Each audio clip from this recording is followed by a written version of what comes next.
Assalamualaikum warahmatullahi wabarakatuh. Rabbil alamin. Assalatu wassalamu ala asyrofil anbiya'i wal mursalin sayyidina Muhammadin wa ala alihi wa sahbihi rasulillahi ajmain. Pertama-tama, marilah kita panjatkan puja dan puji syukur kehadirat Allah Subhanahu wa taala, yang mana pada hari ini saya akan mempresentasikan hasil kerja saya sendiri, yaitu bisnis plan yang berjudul Muhadba'an. Baik, selawat dan beri salam kita tidak lupakan panjatkan Nabi besar Muhammad SAW dengan mengucapkan Allahumma shalli ala sayyidina Muhammad wa ala ali sayyidina Muhammad. Baiklah, di sini saya akan menjelaskan. Yang terhormat pesan pengampu kita Bapak Kamaruzaman. Baiklah, di sini saya akan menjelaskan kewirausahaan saya, bisnis plan, yaitu Muhadba'an. Pada koper terdapat judul Muhadba'an dan identitas dan kotak guru dan kontak nomor telepon. Pada yang kedua itu pendahuluan, latar belakang. Adapun misi, latar belakang mengajarkan Al-Quran pada anak sejak kecil dan dapat membantu perkembangan dalam berpikirnya dalam mempelajari Al-Quran. Apabila kegiatan terus-menerus akan mendapat peserta didik tentang Al-Quran dengan cara menghafal, menulis, dan mendengarkan Al-Quran. Adapun visi dan misi usaha, visi saya itu membantu umat Islam memiliki kemampuan membaca Al-Quran dengan baik dan benar, mampu memahami, mengamalkan, sehingga tumbuh cinta Al-Quran. Dan adapun misi saya membuka seluas-luasnya belajar Al-Quran dan membaca Al-Quran bagi setiap golongan dan kalangan, melaksanakan pembelajaran yang aktif, kreatif, efektif, dan inovatif, dan menyenangkan. Halaman kedua ini rencana produk dan jasa. Adapun beberapa ini ada 5. Muhadba'an ini menggunakan beberapa proses pembelajaran itu. Yang pertama itu mengenal huruf hijaiyah, memahami tanda bacaan harokat, memahami hukum bacaan atau tajwid, mulai dari bacaan serta surah pendek, dan latihan dan praktik secara rutin. Adapun strategi pemasaran, yaitu ada 2. Kenali pelanggan dengan baik. Mengenali pelanggan agar lebih mudah, silakan lakukan survei terhadapnya, termasuk survei terkait dengan produk apa yang dibutuhkan, bagaimana sistem pembayaran yang disukai. Yang kedua itu melakukan promosi dengan tepat. Lakukan promosi dengan tepat melalui media cetak atau media online seperti medsos, situs, dan lain sebagainya. Adapun halaman ketiga itu rencana manajemen. Nama usaha itu Muhadba'an. Nama pemimpin itu saya sendiri, Hilal. Alamat tempat usaha butik Jalan Panglima Awang, Kecamatan Permata, Kabupaten Anambas. Adapun struktur organisasi, jabatan, jumlah staf, uraian tugas, dan pengajian. Adapun jabatan di sini ada 3. Yang pertama itu direktur, tenaga kerja, atau guru, staf administrasi. Uraian tugas masing-masing, yang pertama itu direktur bertanggung jawab, yang kedua itu mengajar Al-Quran kepada peserta didik, tenaga kerja atau guru, staf administrasi, memperoleh administrasi seperti eh,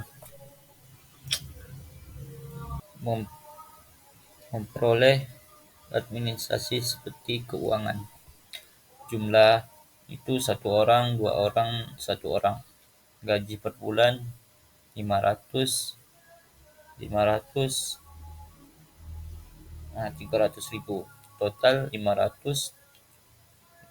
Tenaga kerja atau buruh 2 orang 1 juta,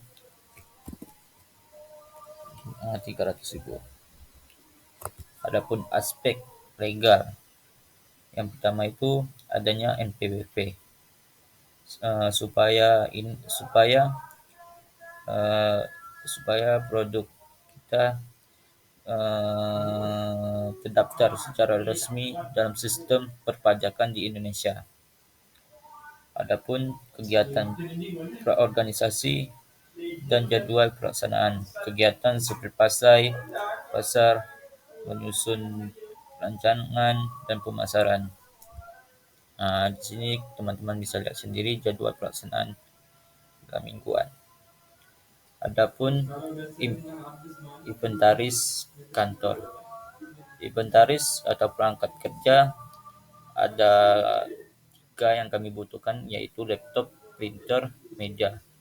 Laptop 1 unit dengan harga 5 juta, printer 1 unit dengan harga 500, meja 2 unit dengan harga 800 ribu. Totalnya seluruhannya 7.400.000. Adapun jenis biaya suplai kantor, harga kertas APS dan A4 dengan harga 600 ribu, pulpen dan pensil 100 ribu, buku catatan dengan harga 100 ribu, tinta dengan harga 100 ribu, dan totalnya 900 ribu. Adapun produk, yang pertama itu dimensi usaha, ada beberapa itu, ada 3 bagian. Yang pertama itu menentukan target pasar dan spesialisasi. Identifikasi pasar yang kita inginkan, tujuan seperti 3 jenjangan. Yang pertama itu SD, SMP, dan SMA. Yang kedua itu menentukan jadwal dan lokasi les. Jadi menentukan jadwal dan lokasi les ini kita akan les privat fleksibel untuk memenuhi kebutuhan siswa dan mengakomodasi jadwal jadwal peserta didik, dan sediakan lokasi itu secara nyaman. Yang ketiga itu evaluasi perkembangan diri. Lakukan evaluasi perkembangan diri terhadap kemajuan siswa secara berkala untuk memastikan efektif pembelajaran. Adapun nilai dan manfaat usaha, mendapatkan perhatian khusus dan lebih fleksibel. Halaman selanjutnya itu proses produksi. Berikut adalah proses produksi usaha mengaji privat untuk anak-anak yang ingin belajar mengenal huruf Al-Quran dan belajar membaca Al-Quran. Yang pertama itu perencanaan. Merencanakan program pengajaran serta menyusun persiapan mengajar. Yang kedua itu pemasaran dan promosi. Melakukan pemasaran dan promosi untuk menarikkan calon peserta didik. Yang ketiga itu peserta menyiapkan materi pengajaran seperti mushaf Al-Quran, buku panduan, dan alat bantu lainnya. Yang keempat itu pelaksanaan, melakukan pengajaran. Yang kelima itu evaluasi, melakukan evaluasi terhadap hasil pembelajaran untuk mengetahui keaktivitas pembelajaran. Adapun kapasitas penduduk pada tahun 2024, rencana produk ada 30, 2025 rencana produk ada 40, 2026 ada rencana produk 46. Adapun strategi perencanaan keuangan, strategi sumber panduan. Yang pertama itu tabungan pribadi. Saya sebagai pelaku usaha akan menggunakan tabungan pribadi saya. Yang kedua itu mencari rekan bisnis. Saya akan mencari rekan bisnis untuk mendapatkan tambahan modal usaha. Yang ketiga, mengajukan proposal permohonan dana kepada Kementerian Agama Kota Tanjung Pinang. Proyek keuangan: 1. Sumber pendanaan tabungan pribadi 15 juta, rekan bisnis 10 juta, proposal 5 juta dengan total keseluruhannya 30 juta. Adapun analisis biaya tetap dan tidak tetap. Uraian biaya laptop, gaji sebanyak 3 orang dengan total harga 1.800.000, suplai kantor dan lembaga dengan harga 8.300.000.